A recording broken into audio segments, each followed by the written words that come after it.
Welcome to Lento English. Ready to level up your English? Here we learn through stories, slow, clear, and fun. Listen, relax, and enjoy the journey. One introduction.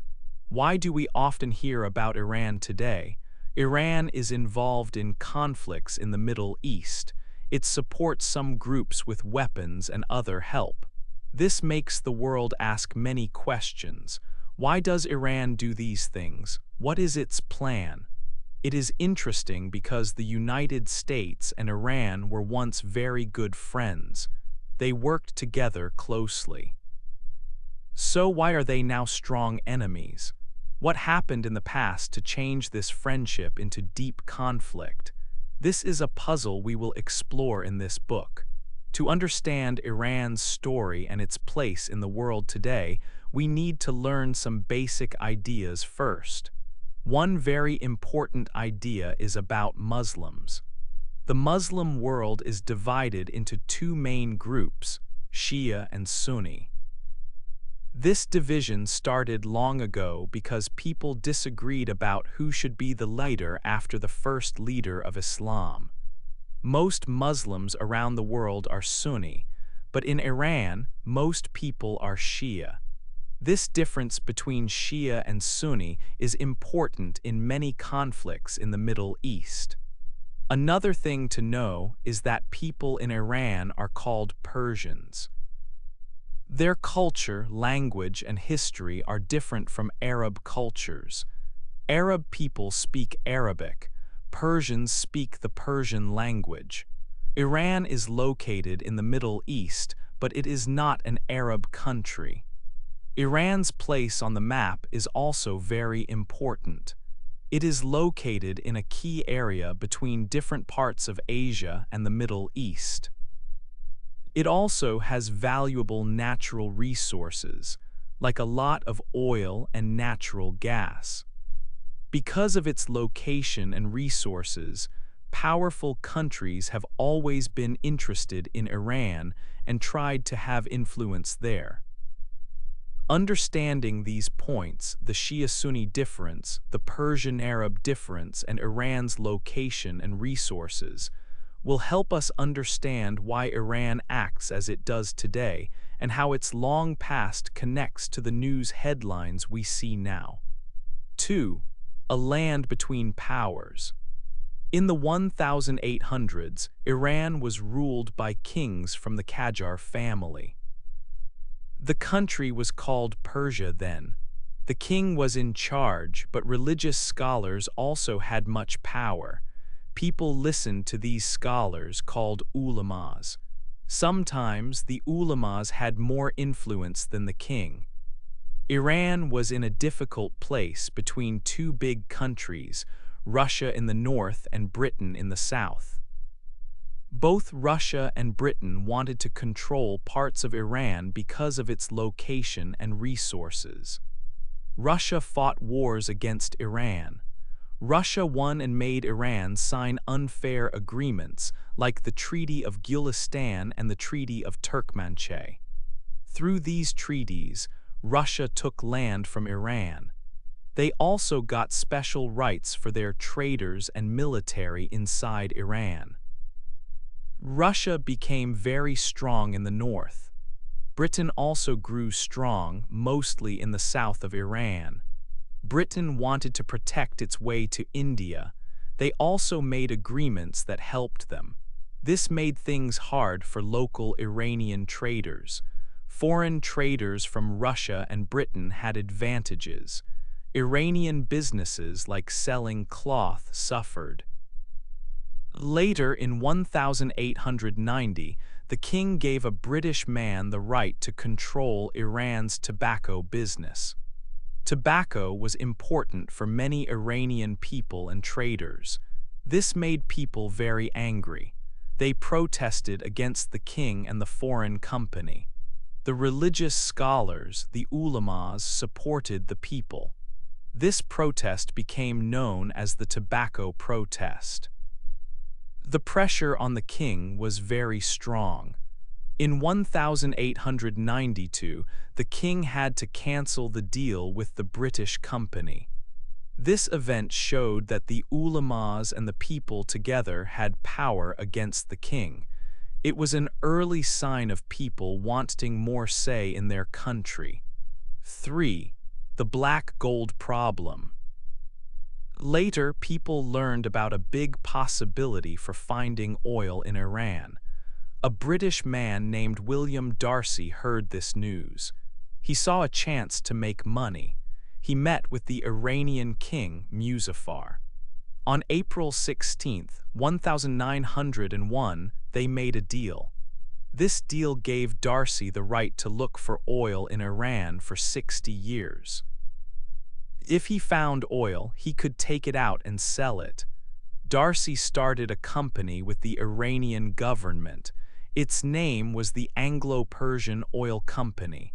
The British government helped Darcy with money. Soon, the British government owned most of this company. Later, the company's name changed to British Petroleum. For some years, the company looked for oil but found nothing. Then, in 1908, they found a very large amount of oil. This was a big moment for Iran, but the British company got most of the money from it. Iran only got 16% of the profits plus a small yearly payment. The Iranian people saw that foreigners were controlling their country's most valuable resource. This made them very angry. People felt the king had given away their wealth. They started talking about a new way to run the country. Religious scholars called ulamas had support from the people. With this support, they pushed for changes. They wanted a parliament, a group that could make laws. This idea led to the constitutional revolution. A parliament called the Majlis was created. The ulamas had political power in this new system. The king was still the king, but the Majlis made many important decisions. The Majlis made Shia Islam the official religion. However, the king and the Majlis did not always agree. The king wanted more power. The Majlis wanted to limit the king. Later, a man named Reza Khan, who was a leader in the army, took power. The British supported him. Reza Khan led a military coup using the army to take control. The king left Iran. Reza Khan did not end the Majlis, but he made it weak. He put his own people in control. With Reza Khan in power, the rule of the Qajar family ended. A new time began for Iran. 4. A new king and a big war. Iran had a new king, Reza Shah Pahlavi. He wanted to make Iran a modern country like countries in Europe. He made big changes. He changed how people dressed. Men had to wear European clothes and hats. Women were not allowed to wear the veil or burqa in public. He wanted women to work and study, and government jobs were opened for them. Girls could go to cafes and cinemas. But the king also made the country less free. He did not like people speaking against him. The parliament, called the Majlis, became weak. People could not speak freely against the government. Political groups were stopped. The king also increased taxes. Poor people had a hard time because things became very expensive. Then World War II started in Europe. Britain and the Soviet Union were fighting Germany. Iran wanted to stay neutral, not help any side. But Iran was in an important place. Supply lines, roads, and railways to send food and weapons went through Iran to help Britain and the Soviet Union fight Germany. Britain and the Soviet Union worried that Germany might get control of Iran and stop these supplies. They also worried Iran might help Germany. So in 1941, Britain and the Soviet Union decided to enter Iran with their armies. This was an invasion. Later, the United States also came to Iran. The US was friends with Britain and the Soviet Union. American soldiers came to help send supplies through Iran to these allies. They brought food and weapons. The war was very bad for Iran. Prices for food and other things went up a lot, 400 times. Many people lost their jobs. There was not enough food, and some people starved in different areas. After the war ended, Britain, the US, and the Soviet Union were supposed to leave Iran. Britain and the US left, but the Soviet Union stayed for a time. The US used its power, even going to the United Nations, to make the Soviet Union leave. The war changed things for Iran. Britain was still interested in Iran's oil, but the United States became the strongest foreign power there. The US helped Iran with money, giving millions of dollars in aid. American companies also started to take part in Iran's oil business, sharing the profits 50-50 with British companies. The US began to have a big say in Iran's government and its decisions. 5. A fight for Iran's oil. After the war, a popular leader named Mohammad Mossadegh became important in Iran. He was a member of the Majlis, the parliament. Mossadegh saw that foreign companies, mostly British and American, controlled Iran's oil. This oil was a very important resource, but the Iranian people did not get much profit from it. Mossadegh believed that Iran should own its own oil industry. This idea was called nationalization. Many Iranians liked this idea very much. They supported Mossadegh because they felt it was not fair that foreigners made so much money from their country's oil while many Iranians were poor. Workers at the oil facilities went on strike to show their support. The people's support was so strong that Mohammad Mossadegh became the prime minister of Iran. The Shah was still the king, but the prime minister had great power because of the people. The decision to nationalize the oil made Britain and the United States very angry. They said Iran was breaking agreements.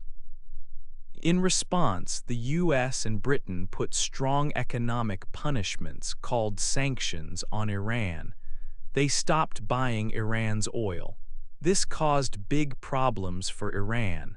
The country stopped getting money from oil sales, and aid from the US also stopped. It became hard for Iran to buy food and other goods. Unemployment grew, and many people faced difficulties. But Prime Minister Mossadegh did not give up. He continued to fight for Iran to control its oil. The US and Britain decided to take secret action.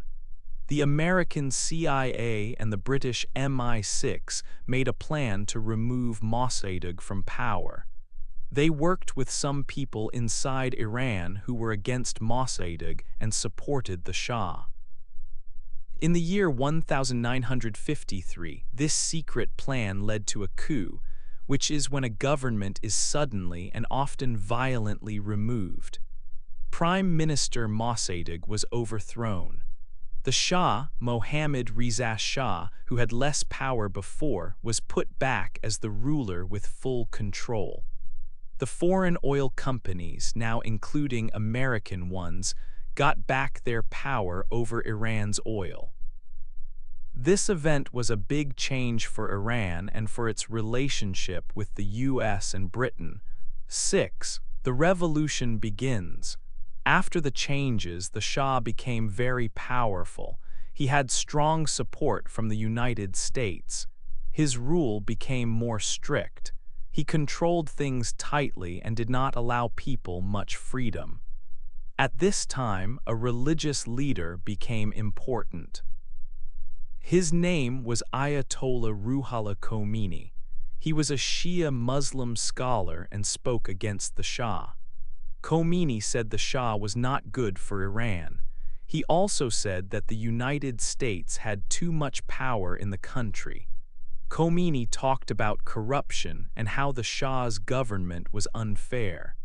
Because Khomeini spoke against the Shah, the government sent him away from Iran.